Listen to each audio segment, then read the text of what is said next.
Environment, Health, and Safety Department of UW-Madison. Luke comes to us today with 5 years of experience in lab packing, transporting chemicals, and hazardous waste disposal. Next, we have Dr. Rebecca Larson, who is an assistant professor and extension specialist in the Biosystems Engineering Department of UW-Madison. Dr. Larson currently works in the area of bio-waste, particularly related to manure and bio-waste handling, processing and treatment, and disposal. She conducts research and outreach for sustainability in agriculture areas concerning biological waste or byproduct management, including anaerobic digestion, which I believe is the topic of her talk today, sand and solid liquid separation, manure storage, runoff from manure, manure transport, land application of manure, and feed storage runoff, among other areas. Finally, our last speaker is Danielle Russell, who is in the Communications and Development Department for Sustained Things. Danielle is a Wisconsin farm kid and UW-Madison grad, who credits this background for instilling in her a Midwestern work ethic and deeply rooted passion for agriculture and life sciences. It was her road trip through the Andes and southern Patagonia that revealed her true love for nature and exploration of the wild world. After graduation, she fled south to Austin, Texas for 3 years to escape the harsh winters and live out her rock and roll dreams, which she balanced with an adventurous career as the marketing director for an international software company. Around Madison, you'll rarely find Danielle without her loyal companion by her side, a spunky Shih Tzu / Poodle / Cocker Spaniel mix named Willow. So, with that being said, and having introduced each of them, we're going to go ahead and get started with this panel. So each speaker will have about 15 minutes to talk, and we're just going to do them one after the other, and then we'll have time for questions at the end. So our first speaker is going to be Luke Hendricks, because that's the order on the schedule. Even though he's in the middle, we're going to start with him. So Luke.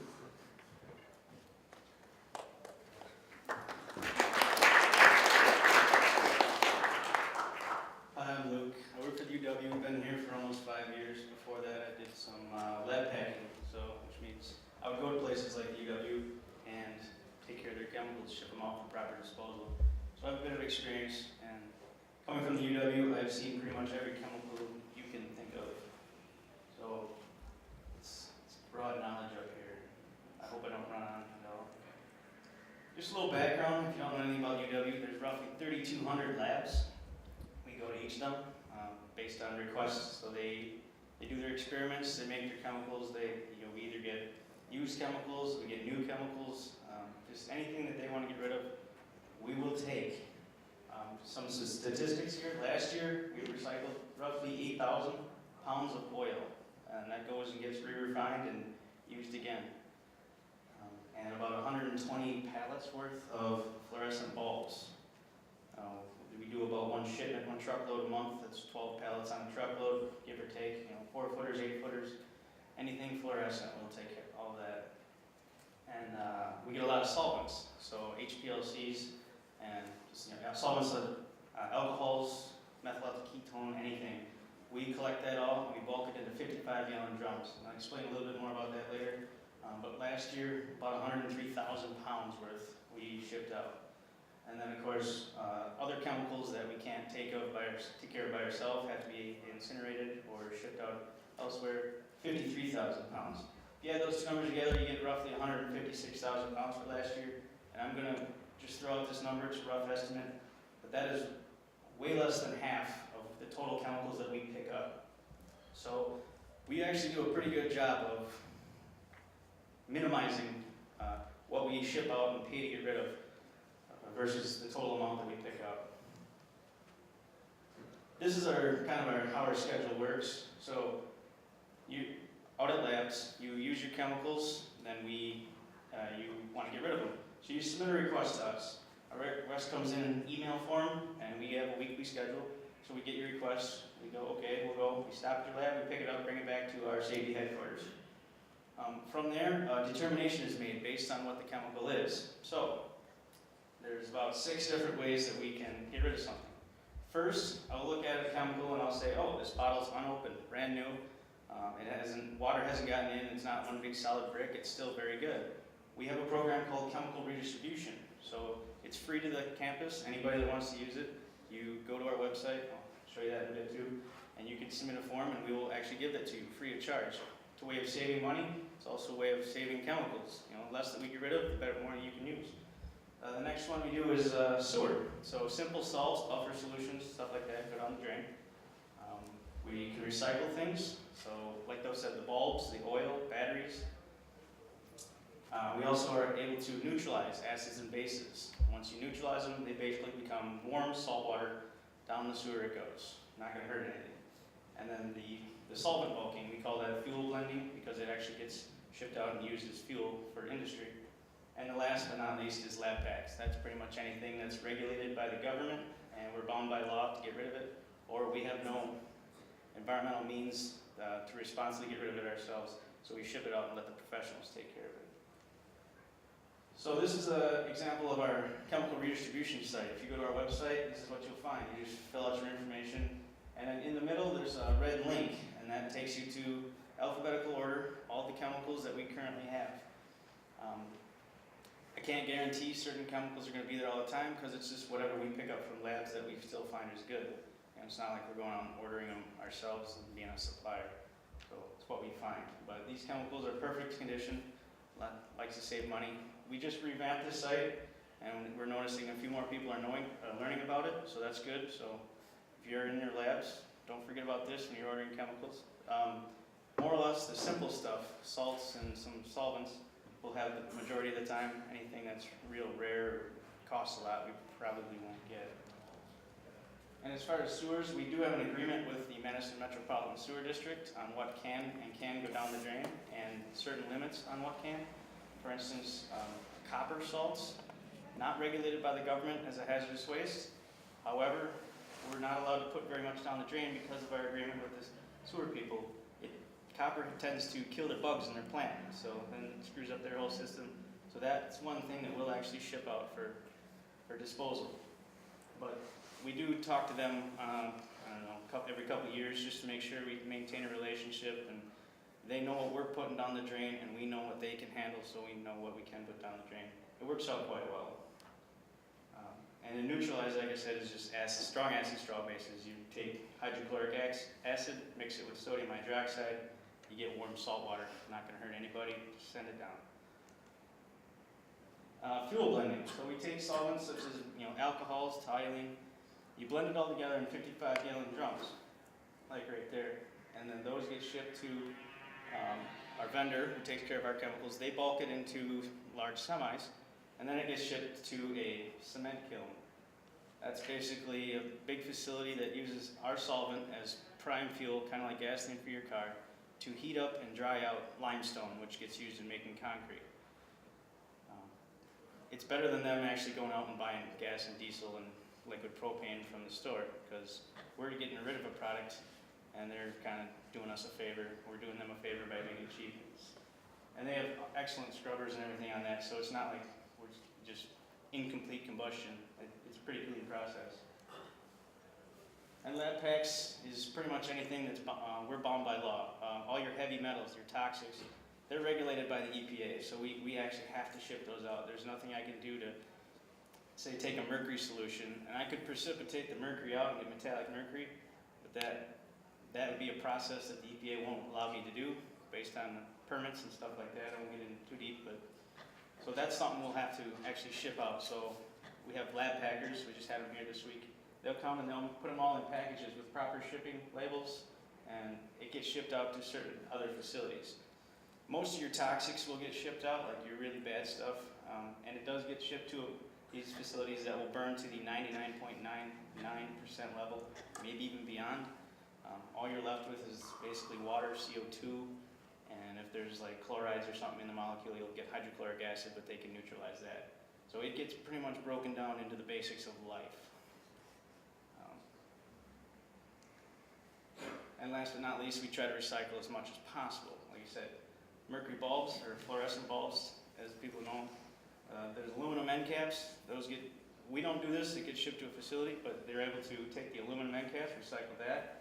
The glass gets broken and recycled. And then of course the mercury in the middle is a very small amount, but nonetheless it's there. They'll take that out and they'll collect it and able to ship it off and dispose of it more safely. Oil, pretty easy. That gets shipped off, re-refined, put back into the system for you guys to use in your cars and everything else. And of course batteries. We recycle pretty much every kind of battery except alkalines. Unfortunately, there's not an industry out there that can economically recycle alkalines. Unlike, say, a mercury battery or a lead acid battery, there's not a lot of really hazardous things in there, so there's really no regulations that say we have to recycle them. And unless you have a whole train full of alkaline batteries, there's no feasible way that anybody will pay to have that done. So those unfortunately just get thrown in the trash. But lead acid, mercury, cadmium, NiCads, those can all be 100% recycled. So to wrap it up, we try and redistribute any chemical that we get in that's still good and viable. We recycle as much as we can, batteries, oil, bulbs, and then anything else we try to minimize as much as possible. If we're allowed to put it down the drain, we'll put it down the drain. If we're allowed to neutralize it, we're allowed to neutralize it, and it goes down the drain. Okay, thanks very much.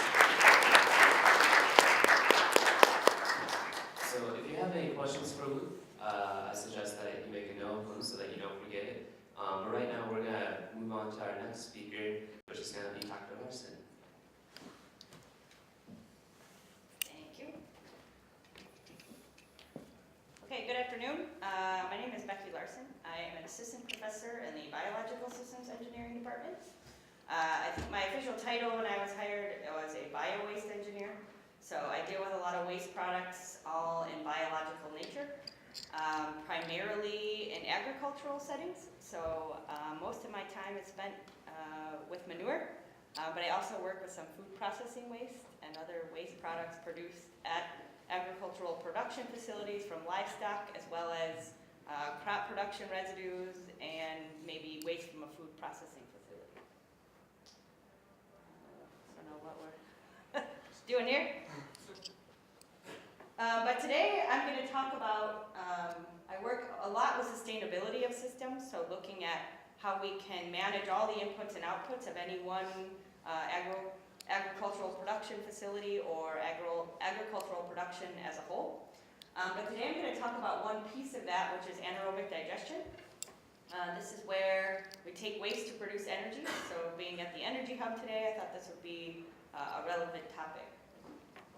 Okay. I also want to mention I have an extension appointment. So UW Extension, I do a lot of outreach and working with agricultural producers and other people who operate these systems and implement these systems. And a lot of my research is applied research that is used to try to advance what is actually being used out in the field today. Okay, so in Wisconsin, we have over 1.26 million dairy cows. That's over 100 million pounds of manure annually. There's also lots of other agricultural sources that go into the waste of one facility, not necessarily just manure. Many agricultural sources, lots of potential for environmental impact. So we have to find solutions for producers that are cost effective, as well as solutions that have environmental protection as well. Okay, so today what is anaerobic digestion? It's a biological process where we break down organic material to produce energy, or to produce biogas, which we then use to produce various kinds of energy. Digesters, why do we want to install them? Right, so there's lots of benefits to a digester. There's some drawbacks. It's all a balancing system. There's lots of things that people think digesters do that they don't. But generally, we can have rural energy production, sustainable energy production. We can have ability to create some flexibility in our manure management and agricultural management.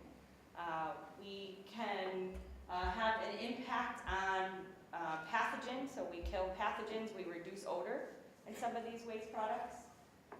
We can have potential to reduce greenhouse gas emissions, and that's one of the only big impacts that some that is available is anaerobic digestion to reducing greenhouse gas emissions at this time at livestock facilities. And then there's potentials for some, for the producers, if they can get them to work successfully, economic incentives, and we'll go through a little bit more specifically.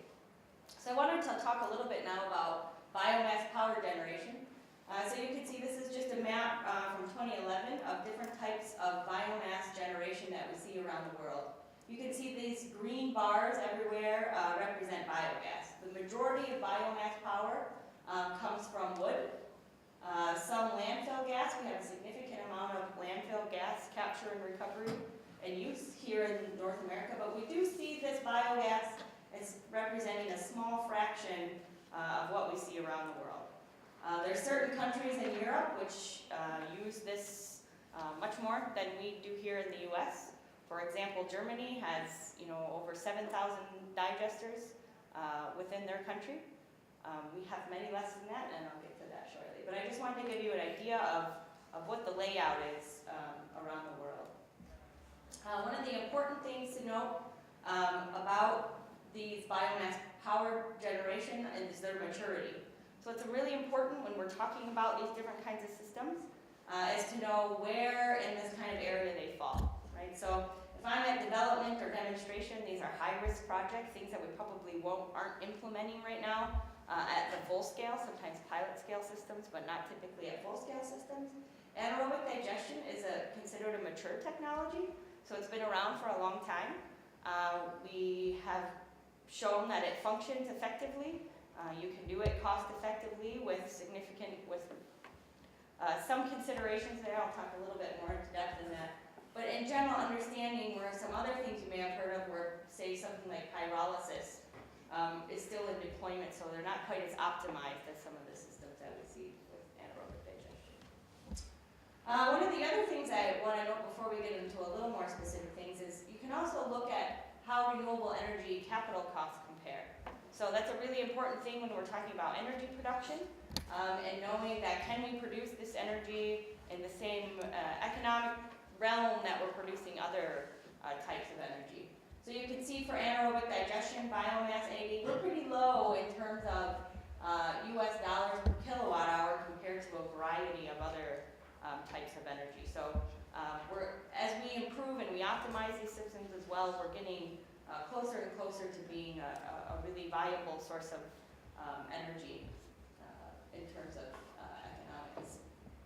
Okay, so more specifically about anaerobic digestion in the US, this map is from 2011. Wisconsin is the leading state for anaerobic digestion systems. We have probably now more like 30 or 35 systems operating in the US. This map represents all anaerobic digestion systems that are not associated with wastewater treatment systems. We have a lot of facilities associated with wastewater treatment plants, but those are kind of considered in a different realm. That just came about, just different types of implementation. There's a variety of other states that have significant amount of installations. One of the reasons Wisconsin has been so popular is that we have a lot of livestock facilities, concentrated biomass feedstocks that can go into these digesters, located in one place. Okay, no transport, no cost for them to obtain a lot of these wastes to go into these systems. We have a lot of technology providers that are housed here in Wisconsin. There's quite a few companies that now provide installations of these types of things, some located in Madison, some in Chilton, some in Milwaukee, and some of the ancillary systems and components and other industry has developed significantly here in Wisconsin. So I think that's also why we saw a lot of installations of these systems. There's certain states like Vermont, which have changed their policies significantly, so we're seeing a lot more installations at those facilities.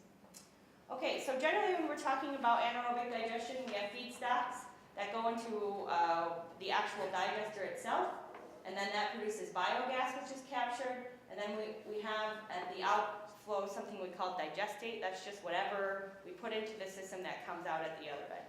Okay, we have a variety of different types of organic feedstocks we can feed into the system. The tank itself just needs to be anaerobic, meaning without oxygen. So we load the feedstocks in the system.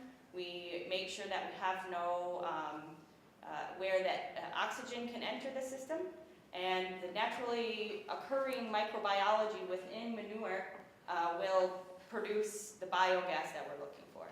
We can then use that biogas for a variety of different things. We can direct burn it, but most commonly in these types of systems, we use it in an engine generator to produce electricity. Typically with these systems, we also have a separator. So we separate the waste coming out of here into a solid and liquid stream. I'll talk in a little bit about why that's important as well. So the main thing to know about a digester is it's not complicated. It's pretty much just a big empty tank. Not a lot happens in there. We do heat it so that we provide the right conditions for biogas production. But other than that, and some small mixers, there's not really a whole lot going on in there. Okay, so it's a pretty simple process. It's been around for a long time. Back in the 70s, it was very popular. It kind of died off and didn't take hold. And then now it's, in the last few decades, it's again become increasingly popular. There's lots of different types of digesters. So the different types function all in the same kind of realm, but they just have a little bit different designs. There's some more sophisticated ones. So these types of systems, covered lagoons, complete mix, mixed plug flow, the majority of them, actually all of these, are just one tank. It's just as I said, not much in there, not a whole lot going on. These other systems are more sophisticated. They may have more biogas production, but they do have limitations in some way and can take a lot more management. And we don't see a lot of these systems, particularly in the US. Okay, so the two common types of digesters that you'll see in the US are what we call a completely mixed system and a plug flow system. Okay, so these are the two systems that we see most commonly. These are typically above ground systems that you see with the storage of energy up here on the top of the dome.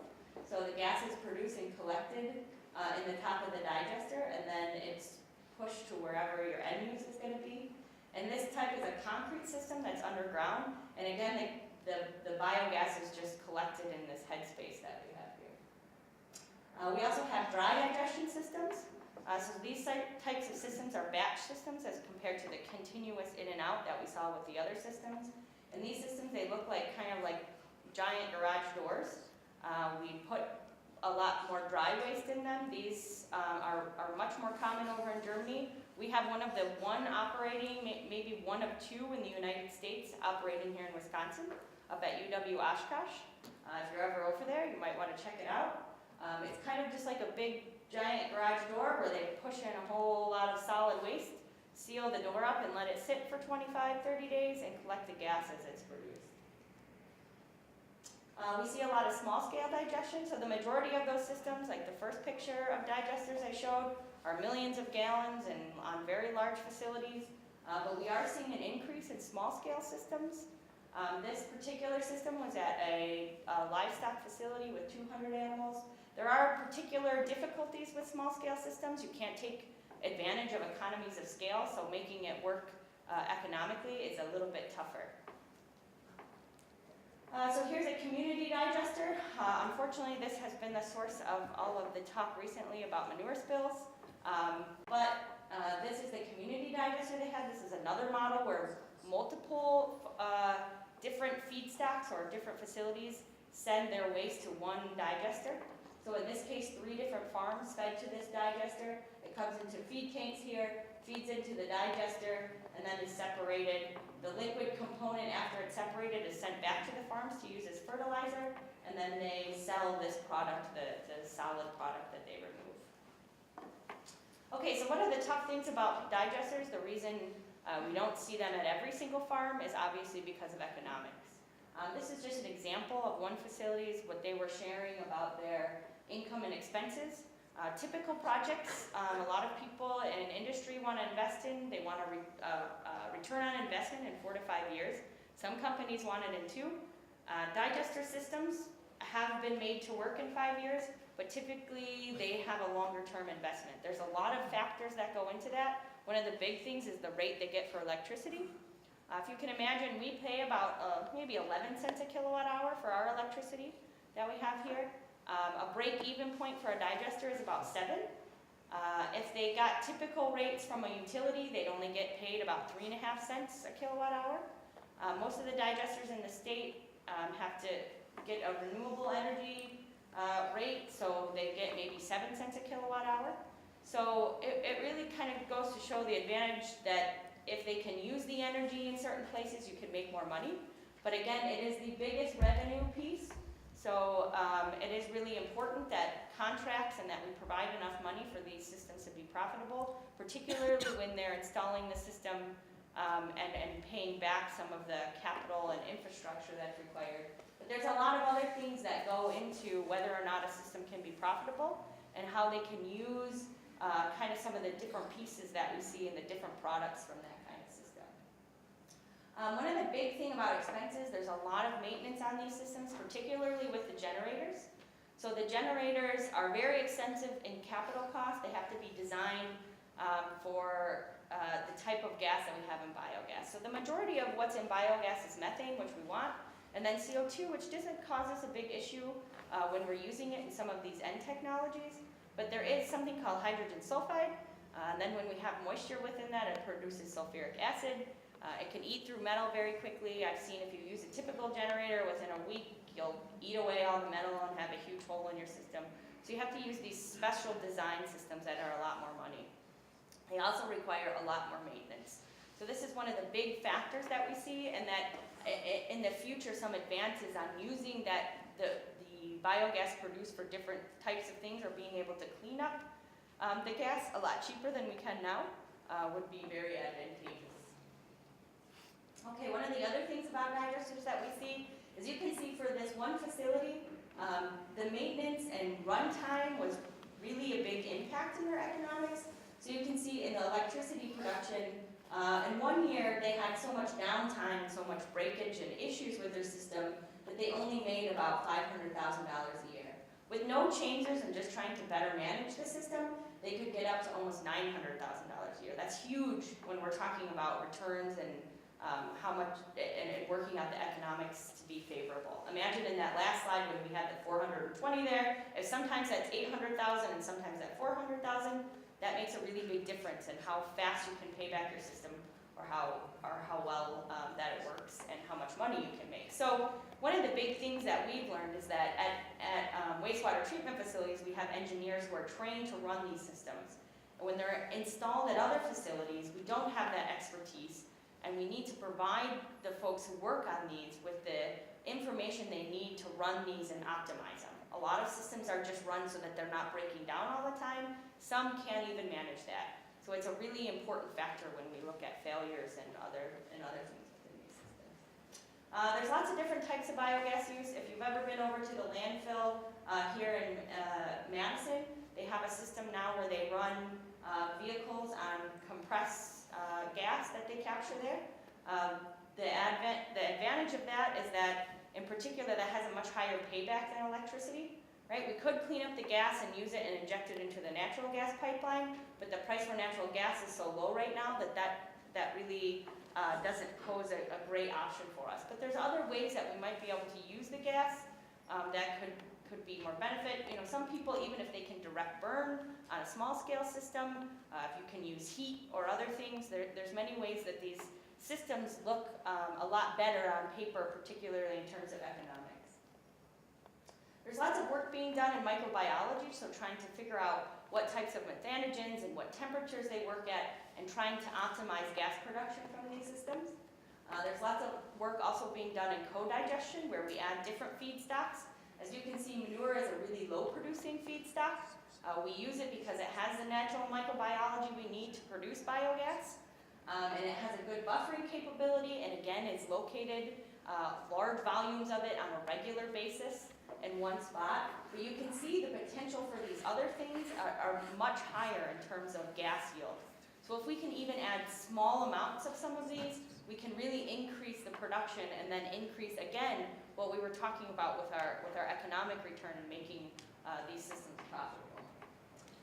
End products, again, besides the gas, we typically separate. The liquid portion is typically used still as fertilizer. So whatever we put into the digester comes out. So NPK, right, nitrogen, phosphorus, potassium, and all the other micronutrients, they're still there after digestion. It's not a phosphorus removal system, as many people claim, but when you go through a separation system, you can separate some of the phosphorus and some of the issues we know that exist with phosphorus in Wisconsin. If you ship these or move these out of the watershed in which there is an issue. Okay, so I just want that to be clear. That's a common misconception about digesters that you should know. Again, in application, it really reduces odors and pathogens, so it's really important that we look at the other advantages of these types of systems. As well as we, in my own group and many other groups, we do lots of evaluation of environmental impacts and looking at this is compared to a system without a digester, what the impact is in savings of greenhouse gas emissions, looking at what an impact to the nutrient cycling and other things. So digesters have a lot of other advantages that are much tougher to put a dollar on, right? So we have to weigh those as well when we're looking at our policies and implementing some of those things. So I think I ran on, hopefully not too long, but thank you for your attention. I'm open to questions after our next speaker.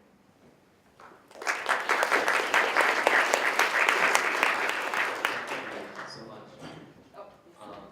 Again, if you have questions, write them down. We're doing this in a panel format so that we have a dynamic discussion afterwards with all your questions. But moving right along, our next speaker is Danielle Russell from Sustain Data. Thanks. I don't have a PowerPoint. I apologize. You'll have to bear with me. I know it's a dangerous thing at 3:15 on a Friday afternoon to not have visual stimulation.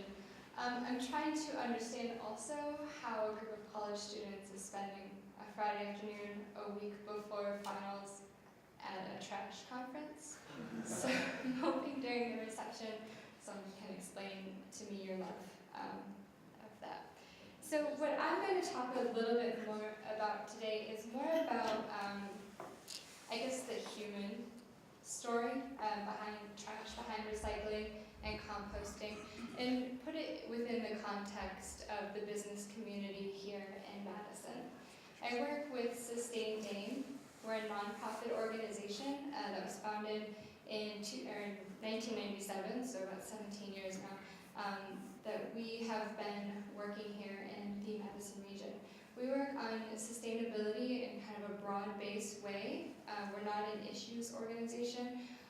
We don't work specifically in transportation or energy or recycling or wellness. We really are in the business of promoting and advancing sustainability across sectors and across issues. So the way that we do this is that we work directly with individuals. We work with school leaders, we work with people within companies, maybe they are human resources managers, maybe they are marketing directors or facilities directors. It really, to us, it doesn't matter who wants to drive forward sustainability. We act as kind of a hub and a resource for them to do that. So one way to think of us is Sustain Dane really serves as kind of a connector organization. Our job is really to connect and expand a network in Madison, in the greater Madison region, to help promote and advance sustainability. We really think that for Madison to become a sustainable community, it will require the collaborative and kind of independent work of different sectors. So we need the schools and business community and the public sector and individuals and neighborhoods as well to be working together in a deliberate approach, but also within their own spheres of influence. So, like I said, we're not an issue-based organization, we're not a policy-based organization. We really are in the business of leveraging passionate people who care and helping them to catalyze their passion into action. So one way that we do this, one of the programs that we run is with the business community here. We have an elective program called Empower Business Champions. We have some Empower Champions in the room here today, so that's exciting. And we work, again, this is an elective program where anyone within an organization can say, you know, it really bothers me that my office doesn't recycle, right? Like I see people printing a one-sided piece of paper, they're not double-siding it, they're printing a color, and then when they're done with it, they're tossing it in the the trash. But I maybe don't, that's not my job description. I'm not paid to solve recycling in my office. It's just something that bothers me that my coworkers do. And so that's where if I were that employee, I would come to Sustain Day and say, you know, I really want to get my organization moving on this. How can you help me? So we do a program with businesses throughout the year, and they elect to do 5 sustainability projects. A lot of them do elect to do waste projects around recycling and composting. Composting tends to be very sexy in businesses and in the home. So we're talking about what it is about recycling and what it is about composting and looking at waste that is so attractive to the business community. And there's a few things. First of all, for the individual, this is something that you can take home. So if you're recycling in the office and you are learning what is recyclable, what's not recyclable, what is compostable, what is not, that's a really easily transferable skill. And we know that people who are making changes at the workplace take those home with them. And that's a really exciting thing to hear. The other thing is that we always ask our businesses that we work with to measure what they're doing. Just in any way possible, whether it's the number of people that are decided to bike to work this week, or if it's the number of people who signed up for a CSA, I'd say. And the great thing about measuring a trash or a compost project is it's really easy to do. You can physically weigh it, right? So unlike energy efficiency, where you're talking more about measuring kilowatt hours, or wellness, which is even a more challenging thing to measure, where you're looking at productivity and engagement, trash is just, you hold it up and you say, how much did we compost this week, or how much did we recycle this week? So that's one thing that's really exciting as far as waste goes in the business community. So I want to tell just a few stories of some of the projects around waste that some of the businesses we've worked with have done. And some of them might be really simple. You know, there are these kind of small aha moments that say, man, why didn't anyone see this? Or why didn't anyone think of this before? But once these changes are implemented, they have profound impact, especially in large organizations.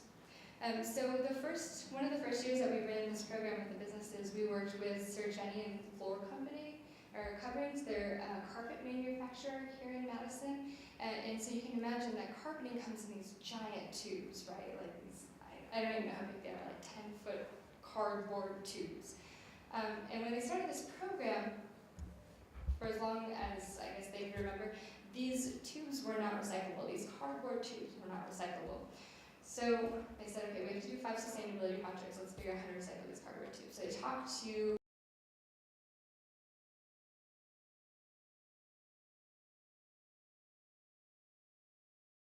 So how safe it is actually to operate, and are people scared from just kind of from digesters that live around?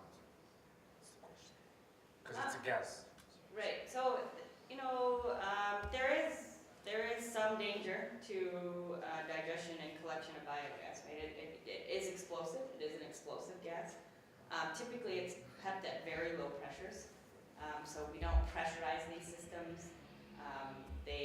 So we haven't really seen any explosion issues or other things. There are a lot of safety measures that have to be taken to prevent against that. I would say safety issues are probably not the limiting thing of why we see digesters implemented or why we don't see them implemented.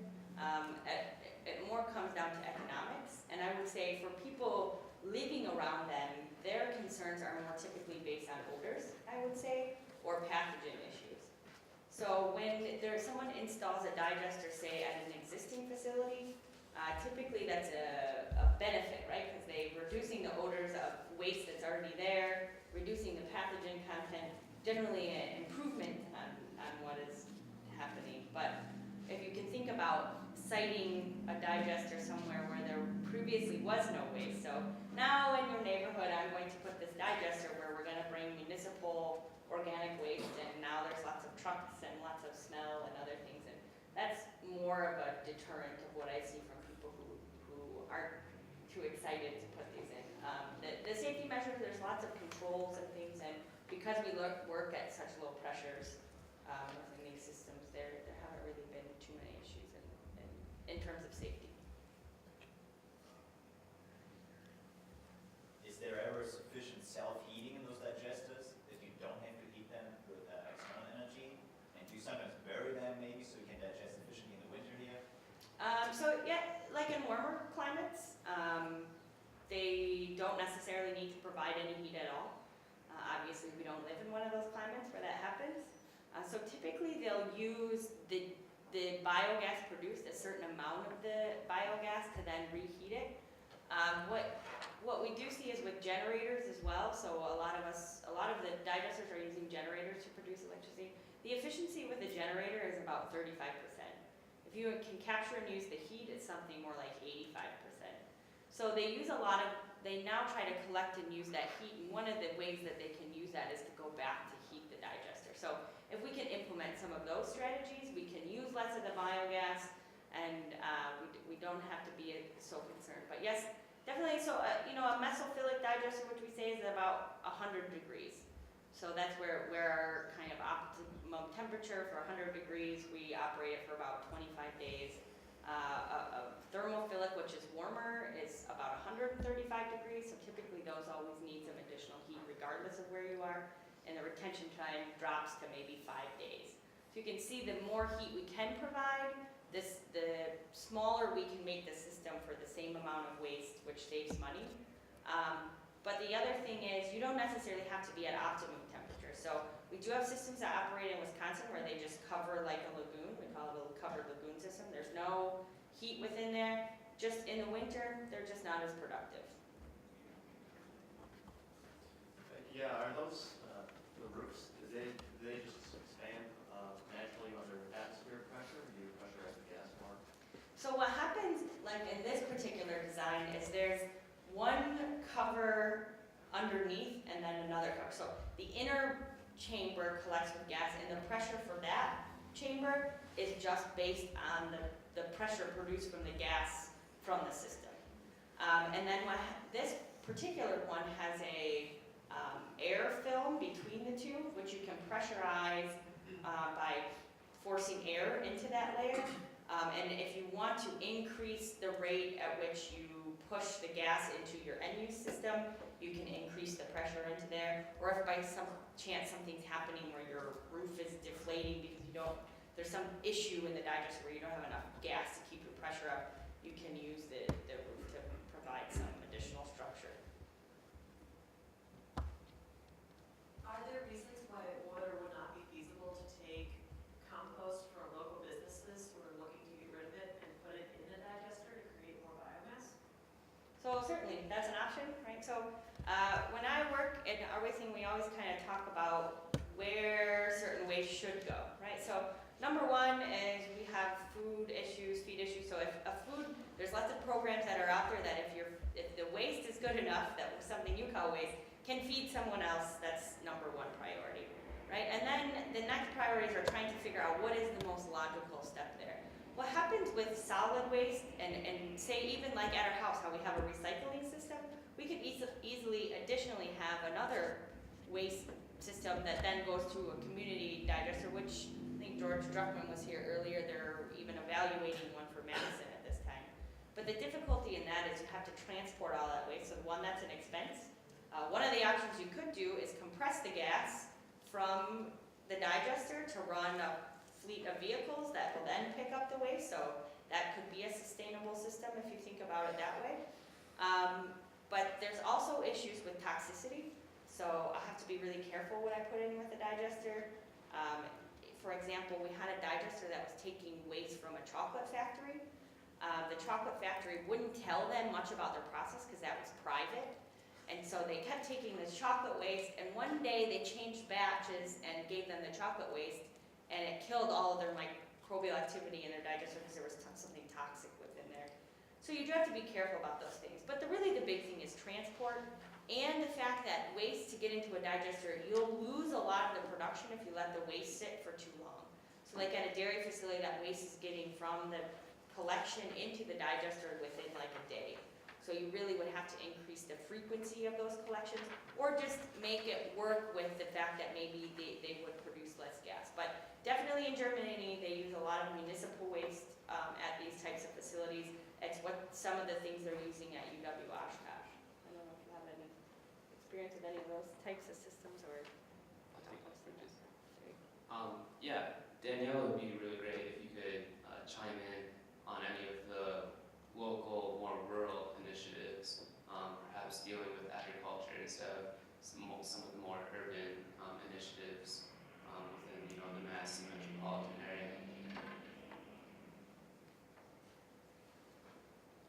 Sure, so we work primarily within the greater Madison region, so we don't get too rural, I guess, if you consider Sun Prairie or Fitchburg rural. I think I'd like to actually speak to your question and how you answered it. This idea that, well, couldn't businesses just all send their compost to a city composter? I think the operative there is could. Businesses are looking for these solutions now. I have a couple of friends who own a coffee shop on East Johnson Street, and they would love to compost their coffee grounds, and they have no idea who would take it. So there's also a human aspect, right? Because compost isn't just going to get up and walk itself to the nearest digester. It's really a matter of how do we organize the community and how do we connect the different players.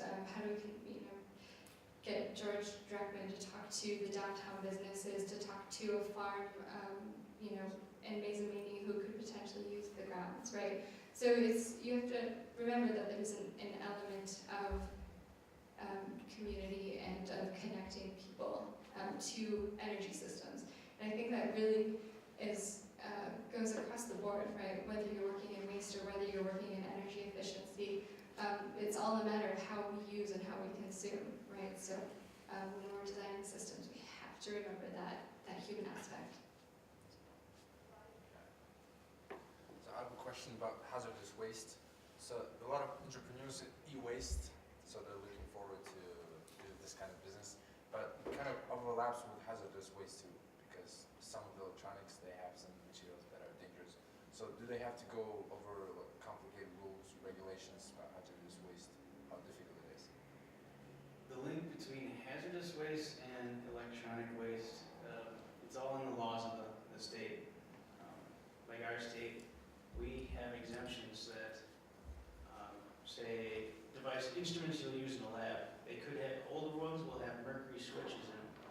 It actually has liquid mercury inside of a glass bulb. Your house thermometers or your house thermostats, if they're really old, probably have this in there. Even though that's liquid mercury and coming out of a lab, if it was in a jar that was labeled you got from Sigma-Aldrich, I'd have to ship that as hazardous waste through our vendor. But since it's in a device, that device is unbroken, still intact, it can be shipped as universal waste, or if it's in a device, electronic waste. So it's all in the regulations. Once it gets, if it gets shipped as e-waste or universal waste, the facility that takes it will then strip it down, and they will pull out, like say, the mercury, and then they'll have to ship that out to a special mercury facility, and it'll get disposed of that way. So from like our campus point of view, yeah, there's a little link between hazardous waste and electronic waste, but not so much from what I deal with. I pretty much deal with all chemicals. SWAP for campus is what deals with the electronics end of it.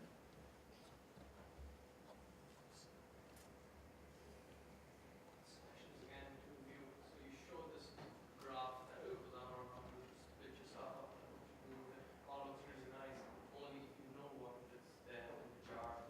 How are you, number one, trust if it's labeled, jar is labeled, how do you trust what's inside it? Number two, most of the times I don't know the grassroots label the stuff before putting it out. Very good question. I do have a degree in chemistry, so I'm quite familiar with chemicals. And I've seen a lot of chemicals, so there are certain chemicals that have very distinct features, color, smell, type of bottle it's in.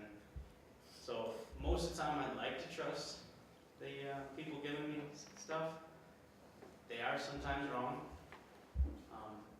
I do have a kit, and I have been trained plus with my experience in dealing with lab packs and disposal chemicals, I can take the chemical and I can analyze it and basically narrow it down to the type of hazards it presents.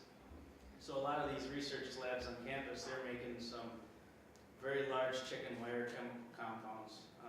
And there's no way that I'm ever going to get the full name for it or every little carbon, fluorine, oxygen on that. But I can basically narrow it down to say it's an organic acid, it has to be shipped as an organic acid, or it's not a heavy metal, I can rule out. Sometimes it's not identifying exactly what it is, but ruling out what it isn't. So I do have that ability, and we do see a lot of that. I prefer when they label it properly, but I know that's not always the case. It gets put on the back shelf and forgotten about for years until a new researcher comes in, needs that space, and now it has to get gone. And so there's not much we can do. We have to take it. We can't just say, well, until you can tell me what it is, I can't do it. So yeah, I take care of all that stuff, and it's not pleasant, but it's got to get done. What's the craziest hazardous waste situation that you've ever dealt with? Oh boy, there's so many. A lot of people freak out about the stuff that's shock sensitive and explosive. I've seen a lot of that. I know how to handle most of them. I haven't seen anything like that's gonna, if you touch it, it's gonna blow up. But I have seen some things that crystals grow on the top, and that's when you start to worry. And you need a suit to put on, like a bomb suit. Like if it's something that I can't handle myself, our vendor actually will come in and they'll do a reactives project, and they've had sodium amide, which is a highly water reactive salt. Yeah, that pretty much had a fireball in our loading dock. So, I mean, it was all contained, no one got hurt, and we took all the safety precautions, but when some chemicals sit around for a while, it's pretty much time and oxygen will do funny things to chemicals, and that's when you get dangerous. Most of the time on campus, they haven't sat around that long to get that way, but I have seen things.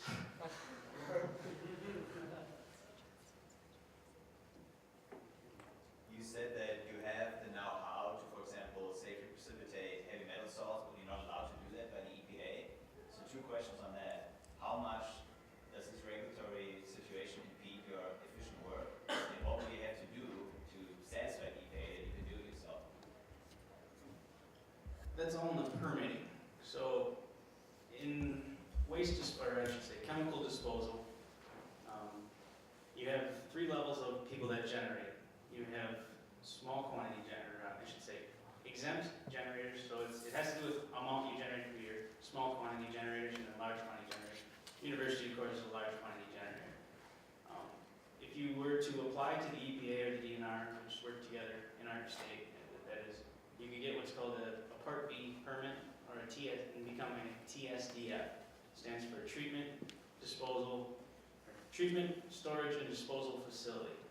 We used to have that, but there are a lot more regulations and rules that I really care not to get into that we would have to follow as a facility in order to maintain that license.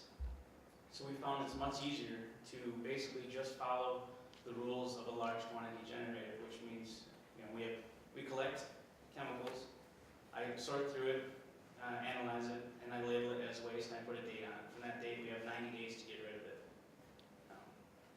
So if we were to apply for a TSDF, yes, I would be able to go back and say precipitate out mercury. There's a flip side though, we deal with so much, I'm not sure if it'd be feasible for me to do that. I get a lot of mercury solutions in. Precipitating it out is not just simple, I add one compound